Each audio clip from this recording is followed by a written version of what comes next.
सभी को जय मसीह की। हम परमेश्वर के वचन में पढ़ेंगे व्यवस्था सार 8 अध्याय उसका पहला वचन। इसमें लिखा है, जो जो आज्ञा आज मैं तुम्हें सुनाता हूँ, अगर तुम उसको मानने की पूरी चौकसी करो तो तुम जीवित रहोगे, तुम बढ़ते जाओगे और उस देश के अधिकारी हो जाओगे जो यहोवा परमेश्वर ने तुम्हें कहा है। हालेलुया। इस वचन में परमेश्वर ने हमें 3 आशीषें दी है। पहली आशीष कि हम जीवित रहेंगे, दूसरी आशीष कि हम बढ़ते जाएंगे और तीसरी आशीष हम अधिकारी हो जाएंगे। बहुत सी ब्लेसिंगें ऐसी हैं जिसको परमेश्वर ने पहले ही हमारे लिए सिलेक्ट की है और उसको रिसीव करने के लिए, उसका अधिकारी होने के लिए हमारे लिए बढ़ना बहुत ही जरूरी है। परमेश्वर के वचन में लिखा है कि तुम बढ़ते जाओ।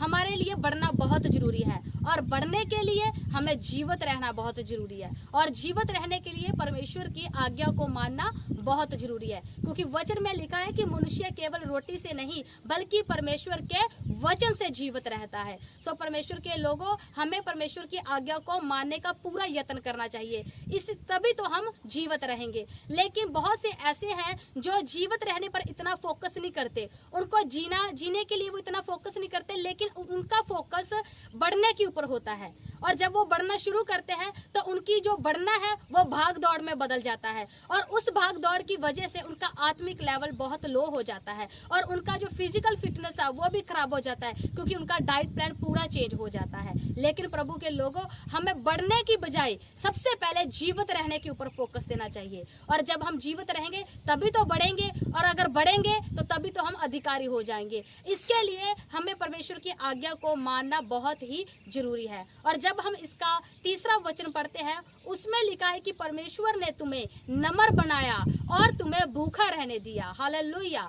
इस वचन में लिखा है कि परमेश्वर ने हमें इजराइलियों को उस जगह पर भूखा रहने दिया और बाद में उन्हें वो मन्ना दिया, बाद में उन्हें वो आशीष दी जिसको ना वो खुद जानते थे और ना उनके दादे और परदादे जानते थे। इस वचन से हमें क्या सीखने को मिलता है कि कई बार हमारे जीवन में क्या होता है, हमारे जीवन में ऐसे सरकमस्टेंस बन जाते हैं, ऐसा स्ट्रगल आ जाता है, ऐसी बीमारियां, परेशानियां आ जाती है जिससे हमें लगता है कि शायद हम आगे नहीं बढ़ पाएंगे। लेकिन प्रभु के लोगों, परमेश्वर ने इसके आगे बहुत कुछ अच्छा रखा है। लिखा है कि पहले उन्हें भूखा रहने दिया और बाद में उनको मन्ना दिया। ऐसा ही हमारे जीवन में होता है, जब हमें लगता है कि हमारे जीवन में कमी है और बाद में परमेश्वर उसे बहुताई में बदल देता है। लेकिन हमें क्या करना है, परमेश्वर के वचन के ऊपर विश्वास करना है और उसकी आज्ञा को मानने के ऊपर ज्यादा फोकस देना है, सिद्धता पर चलने के ऊपर ज्यादा फोकस देना है, क्योंकि अगर हम परमेश्वर के वचन को मानेंगे तभी जीवित रहेंगे। अगर जीवित रहेंगे